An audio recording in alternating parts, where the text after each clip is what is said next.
Glória a Deus, culto de Páscoa, culto de celebração ao Deus vivo, né?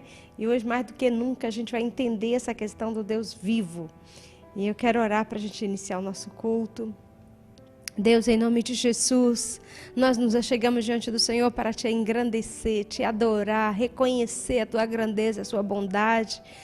Deus, bendito é o teu nome, santo e grandioso e maravilhoso Pai. Graças te damos, Deus, pela vinda do teu Filho Jesus a este mundo. Graças te damos por aquele sacrifício por nós. Graças te damos, Deus, pela Páscoa. Bendito seja o Senhor por essa nova aliança em Cristo Jesus. Nós oramos agradecido, Pai, e pedimos, nos ensina, nos instrui, nos fala ao nosso coração, no nome de Jesus. Amém. Amém, glória a Deus. E hoje, domingo de Páscoa, eu imagino que você teve um dia lindo, né? Dia de Páscoa, a gente acaba comprando um monte de chocolate para dar para os filhos, para os sobrinhos, no meu caso, né? Para dar um monte de gente, ganha presentes. Dia de Páscoa realmente vale a pena porque é uma data muito especial, né? Páscoa, o que é a Páscoa, né?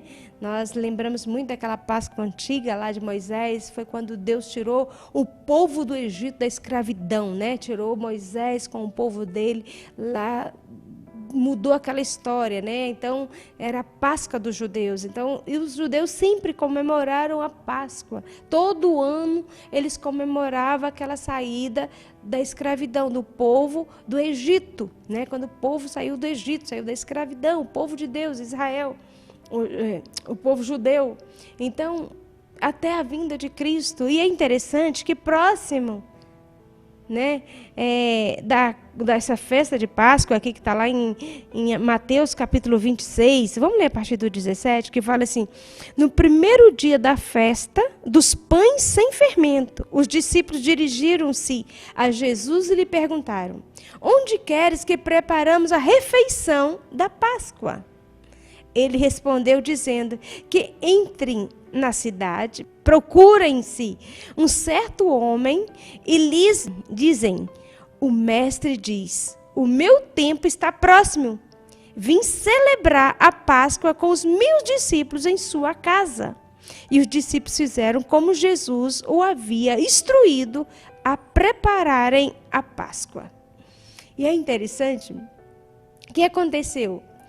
Os discípulos, era uma tradição, era uma festa comum todo ano para todo mundo, né? Todo mundo sabia, ficava naquela expectativa, naquela ansiedade, porque estava chegando o dia da Páscoa, e os discípulos chegaram para Jesus e perguntaram para ele: Jesus, onde vai ser a nossa Páscoa? E Jesus instruiu, né?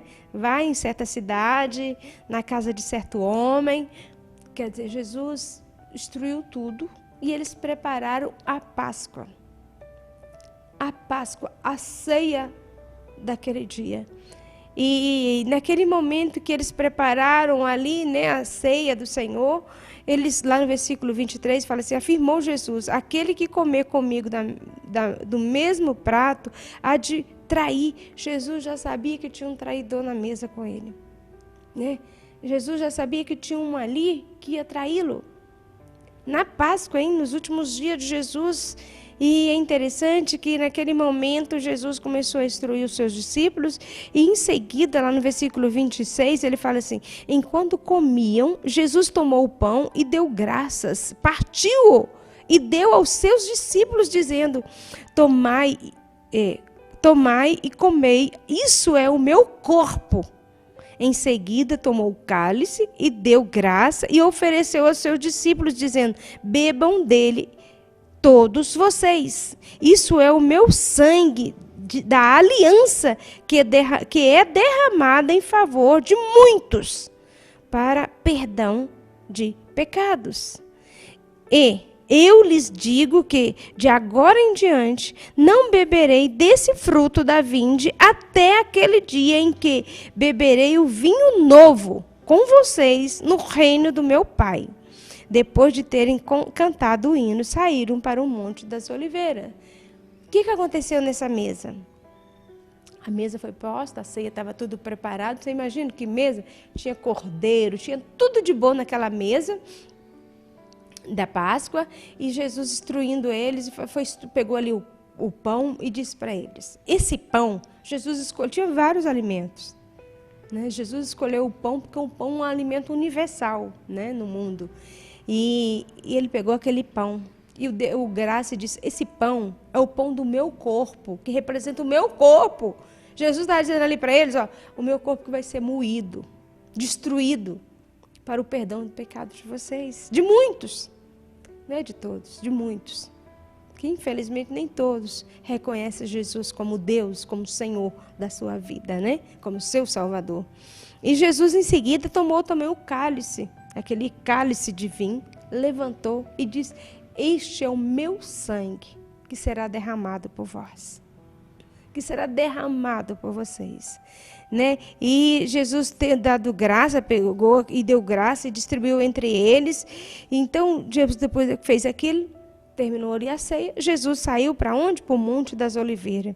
E Jesus disse: ainda esta noite todos vocês me abandonarão, pois está escrito. Olha só, logo depois da Páscoa, ferirei o pastor e as ovelhas do rebanho serão dispersas. Jesus sabia de tudo. Logo depois da Páscoa, Jesus subiu e falou assim: ainda esta noite vocês vão me abandonar. Né? Jesus ainda esta noite. E é interessante que Pedro, como sempre, né? Sempre tinha uma palavra lá, né? Pedro respondeu lá no versículo 33, ainda que tenho de abandonar, eu nunca te abandonarei. Respondeu Jesus: asseguro-lhe que ainda esta noite, antes que o galho cante 3 vezes, você me negará. Pedro declarou: mesmo que seja preciso que eu morra contigo, nunca te negarei. E todos os outros discípulos disseram o mesmo. Queridos, Jesus conhece o seu coração. Ele conhece o meu coração. Ele sabe se de fato Ele é o Senhor das nossas vidas. Até que ponto Ele é Deus das nossas vidas. Nós podemos enganar as pessoas. Até a nós mesmos nós podemos nos enganar. Mas Deus ninguém engana. A Deus a gente não engana. E Deus ali conhecia o coração de todos eles. E sabia que eles iam abandoná-los. Né? Ia abandoná-los. E é tanto que Jesus saiu para aquele lugar chamado Getsema. Ele sentou ali para orar, né? Lá no versículo 36, Jesus chamado Getsema, Jesus foi para aquele lugar orando. Só que indo mais adiante, lá no versículo 39, indo um pouco mais adiante, prostrou-se com o rosto em terra e orou. Versículo 39. Meu Pai, se possível, afasta de mim esse cálice. Contudo, não seja feito o que eu quero, mas sim como tu queres. Depois voltou aos discípulos e os encontrou dormindo. Vocês não poderiam vigiar comigo nem por uma noite, 1 hora? Por nem 1 hora? Perguntou ele a Pedro. Vigiem e orem, para que não caiam em tentação. O espírito está pronto, mas a carne é fraca. Queridos, presta atenção. Jesus está dizendo: o seu espírito me quer. A sua alma me deseja, mas a sua carne é fraca. Você tem que lutar contra a sua carne. Você tem que vencer a sua carne. Você tem que vencer esse cansaço, esse sono, essas coisas que te tiram da presença de Deus. Você tem que cortar fora isso de você e ser mais forte do que essa fraqueza da carne. É isso que Jesus está dizendo para eles. Esforçam. Mas eu imagino, eu me coloco no lugar dos discípulos, eu imagino o tamanho da tristeza daquele ambiente, a atmosfera daquele lugar. Era uma dor profunda, era uma tristeza, era um peso muito forte, que eles não tinham domínio do sono. Eles não conseguiam vigiar com Jesus de 1 hora naquele lugar. E aquele momento que Jesus disse para Deus, né? Pai, é muito forte essa oração de Jesus. Meu Pai, verso 39, meu Pai, se for possível, afasta-se de mim esse cálice. Contudo, não seja como eu quero, mas sim como tu queres. Olha só que oração profunda, né? Jesus fez para o Pai. E ali, Jesus ficou ali orando, intercedendo, né, clamando pelo Pai. E depois, no verso 42, fala: e retirou-se outra vez para orar. Meu Pai, se não for possível, afasta-se de mim esse cálice, sem que eu o beba, faça a tua vontade. Jesus repetia para o Pai, para Deus, a mesma oração. E é interessante, nós não podemos ler tudo, mas na verdade a gente vai ver o quê? Que Jesus, naquele momento, naquele lugar, ele foi preso. Ele foi preso ali, né? Olha só no verso 44, então os deixou novamente e orou pela terceira vez, dizendo as mesmas palavras. Jesus orou dizendo as mesmas coisas, né? Depois voltou aos discípulos e lhe disse, vocês ainda dormem? Descem. Chegou a hora, eis que o Filho do Homem está sendo entregue nas mãos dos pecadores. Levantem-se, vamos. Aí vem aquele que vai me trair. Queridos, naquele momento, logo depois da Páscoa, Jesus foi crucificado. Jesus foi preso. Jesus foi chicoteado, né? Jesus foi espancado. Foi tirado do meio deles, né? Então, a gente dói a Páscoa, a gente ali a gente costuma dizer nesse dia da paixão, sexta-feira da paixão, né? É muito difícil mesmo. É um dia muito triste, muito pesado, né? Foi um dia muito difícil para Jesus. Só que eu quero dizer é que no terceiro dia, ele ressuscitou. No terceiro dia, nós comemoramos o domingo de Páscoa, mas no terceiro dia é o dia da ressurreição. Jesus ressuscitou. Ele foi preso, ele foi chicoteado, os seus discípulos o abandonaram. Pedro negou por 3 vezes, depois se arrependeu profundamente. Graças a Deus que ainda deu tempo dele se arrepender e consertar com Jesus, né? Mas Jesus ressuscitou ao terceiro dia, né? A gente vê aqui quando ele foi preso, a gente vê todo o contexto aqui da sua história, né? Mas ao terceiro dia ele ressuscita. Ele passou pela cruz, ele foi crucificado por amor a mim, por amor a você, por perdão dos nossos pecados. E ali foi o Cordeiro que tirou o pecado do mundo. Só se você não quiser, porque você tem direito do perdão. Porque Jesus foi o Cordeiro perfeito que tirou o pecado do mundo. Foi o Cordeiro verdadeiro e não um coelho, né? Foi o Cordeiro puro, santo, sem mácula, perfeito, que passou pela cruz para me perdoar e te dar direito de ter a vida eterna. Todos nós que confessarmos a Jesus e que nascermos de novo, que abandonarmos a velha vida, temos direito de andar com Jesus. Temos direito de ter essa nova vida com Jesus, que está lá em Efésios, é interessante. Eu estava estudando isso aqui, achei muito forte em Efésios capítulo 4, quando fala assim, ó, no verso 22, quanto à antiga maneira de viver, vocês foram ensinados a despir-se do velho homem, que se corrompem para os desejos enganosos, e a serem renovados no novo modo de pensar. Revistam-se do novo homem, criado para ser semelhante a Deus, em justiça, em santidade, proveniente da verdade. Sabe o que Paulo está dizendo? Sabe o que em Efésios a Bíblia está nos dizendo? Olha, Jesus fez tudo para que você nasça de novo. Se você não nasceu de novo, por isso você não tenha dúvida não. A pessoa que se converte, que não tem mudança de vida, é porque não nasceu de novo. Porque a pessoa que nasce de novo, ela tem uma nova vida, uma vida transformada. Ela todo dia ela quer Deus. Todo dia ela diz não ao pecado, né? E aqui fala no versículo 25, portanto, cada um de vocês deve abandonar a mentira e falar a verdade ao seu próximo, pois todos somos membros de um mesmo corpo. Quando vocês ficarem irados, não pequem, apaziguem a sua ira antes do sol se pôr. Quer dizer, controla a sua carne, né? Em outras palavras, não deem lugar ao diabo. O que furta, não furte mais. Antes trabalha fazendo o que é útil com as mãos para que tenha o que repartir com o que tiver necessidade. Nenhuma palavra torpe saia da boca de vocês, mas apenas a que for útil para edificação. E os outros conforme a necessidade, para que conceda graça aos que ouvem. Não entristeçam o Espírito Santo de Deus, no qual vocês foram selados. Gente, o novo nascimento é a vida nova, selados para o dia da redenção. Livra-se de toda amargura, de toda indignação, ira, gritaria, calúnia, bem como de toda maldade. Sejam bondosos e compassivos para com todos, né, para com os outros, perdoando-os mutuamente, assim como o Pai perdoou-os em Cristo. Olha só como continua dizendo lá no capítulo 5. Portanto, sejam imitadores de Deus como filhos amados e vivam em amor como Cristo também nos amou e se entregou. Cristo se entregou por todos nós, por nós, como oferta e sacrifício de aroma agradável a Deus. Então, vocês não devem haver nem menção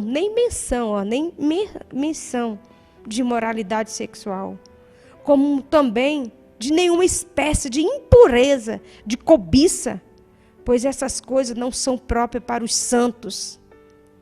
Não haja obscenidade, nem conversas tolas, nem gracejos imorais, que são inconvenientes, mas ao invés disso, ações de graça, porque vocês podem estar certos disso. Nenhum imoral ou impuro ou ganancioso que é idólatra tem a herança no reino de Cristo e de Deus. Ninguém os engane com palavras tolas, pois é por causa dessas coisas que a ira de Deus vem sobre os que vivem na desobediência. Portanto, não pratiquem com eles essas coisas. Por quê? Outrora vocês eram trevas, mas agora são luz no Senhor. Vivam como filhos da luz, pois o fruto da luz consiste em toda bondade, justiça e verdade. Apaziguam, aprendam a discernir o que é agradável ao Senhor. Não participam das obras infrutíferas das trevas, antes expõe-nas à luz, porque aquilo que eles fazem em oculto, até mencionar, é vergonhoso. Mas tudo que é exposto pela luz torna-se visível, pois a luz torna visível todas as coisas. Por isso é que foi dito: desperta, ó tu que dormes, e levanta-te dentre os mortos, e Cristo resplandecerá sobre ti. Ei, a nova vida. Essa aliança que Jesus veio, agora é uma nova aliança em Cristo Jesus, foi para que nós vivêssemos uma vida diferenciada. A pessoa, né? A gente tem que passar pelo novo nascimento. Quem não nasce de novo, está vivendo a velha natureza, não entrará no reino dos céus. Você nasceu só da barriga da mãe, como está lá em João capítulo 3. Nicodemo perguntou a Jesus: como é que eu vou nascer a segunda vez? Tem que nascer da água, do Espírito, tem que nascer a nova vida, novo comportamento, novas atitudes, nova vida. Né? A gente vê bastante em várias passagens o servo de Deus sempre lutando contra o pecado. Abandona, se arrependa dos seus pecados, não abra mão da sua salvação. Ninguém pode fazer nada por você a não ser você em Deus. Então busca Deus. Esse sacrifício, hoje é Páscoa, a gente está comemorando o dia, né, da Páscoa, o dia que Jesus deu para nós a oportunidade de nascer de novo em Cristo. Né? Páscoa é recomeço, é renascer. Então renasça agora, recomeça agora uma nova história com Deus, com a sua família, uma nova história com você mesmo, né? É tempo da gente ter cuidado com a nossa espiritualidade. Queridos, Jesus está voltando. E Ele te ama. Jesus te ama. Ele não desiste de você. Ele te ama. Todo dia Ele cuida de você. Ele se compadece de você, de mim, porque nos ama. Mas nós devemos fazer nossas escolhas. Toda escolha tem consequência. E a melhor escolha que um ser humano pode fazer na vida é se alinhar com Deus todo dia. Essa nova vida, viver uma vida reta e íntegra nos caminhos do Senhor. Amém? Eu quero orar por você agora. Deus, graças te dou por esse domingo de Páscoa, onde nós podemos cultuar, celebrar, engrandecer e honrar o Senhor. Graças te damos, Senhor, pelos seus feitos grandiosos por nós. Bendito seja o teu nome, Pai. E nesta hora, Deus, que nós estamos aqui nesse culto de Páscoa, eu te peço perdão pelos meus pecados. Eu peço perdão ao Senhor pelos pecados do meu irmão, da minha irmã, por essa vida que está aqui comigo. Deus, nasça. Seja o Senhor, seja Deus da nossa boca, do nosso pensar, das nossas ações. Ajuda-nos a termos uma vida santa, justa, reta diante do Senhor. Que a nossa carne seja domada, Senhor, por nós. que nós tenhamos compromisso com essa vida com o Senhor, que nós possamos vencer as nossas iras, vencer as nossas raivas, que nós não demos brecha para o diabo, lugar para o diabo nas nossas vidas, mas que a gente, Pai, tenha um coração perdoador, que a gente tenha um coração pronto, disposto a submeter os seus ensinamentos, obediente à sua palavra. Nós suplicamos, Deus, em nome de Jesus. Amém. Glória a Deus. Graças a Deus. Vida nova. Páscoa. Oh, feliz dia da Páscoa, né? Glória a Deus por esse dia maravilhoso. E eu quero dar graças com você pelos dízimos, ofertas que você tem trazido desse altar, né? Todas as vezes que nós estamos aqui no culto, eu oro agradecendo a Deus pelos dízimos, pelas ofertas. E eu quero agora orar pelo seu dízimo, pela sua oferta, e também pedir a Deus para abençoar os seus dízimos, as suas ofertas. Que você tenha um coração sempre muito agradecido, sabe? Porque Deus, se você tem alimento na sua mesa, dê graças a Deus. Não coma a sua refeição sem agradecer, sabe? Se você tem dinheiro para pagar suas contas, dá graças a Deus, né? E eu quero dar graças a Deus pelos dízimos que você tem trazido à casa do Senhor, né? Daqui um envelope que a gente consagra ao Senhor nossos dízimos, nossas ofertas, né? O Senhor. E eu quero aqui que você estenda a sua mão para cá. Ora junto comigo, dizendo: Deus, muito obrigada pelo pão nosso de cada dia. Muito obrigada, Senhor, pela provisão a cada dia na nossa vida, na vida da nossa família. E nesse momento, Deus, eu quero consagrar aqui o dízimo, a oferta do teu povo que tem trazido essa igreja. Consagro ao Senhor e recebo com ação de graças, Deus, a cada dízimo, a cada oferta. Meu Deus, só o Senhor conhece o coração de cada um. E eu peço que o Senhor os abençoe, que o Senhor multiplique a renda deles, que o Senhor os proteja, que o Senhor os livra de dívida, de dificuldades, mas que haja prosperidade sempre na vida de cada um deles. Eu agradeço e oro em nome de Jesus. Amém. Amém? Receba a bênção. Que o Senhor Jesus Cristo, Deus, te abençoe. Que Ele tenha misericórdia de ti, que Ele faça resplandecer sobre ti o seu rosto e que as doces consolações do Divino Espírito Santo de Deus recaia sobre ti agora e para todo sempre. Amém. Amém? Glória a Deus.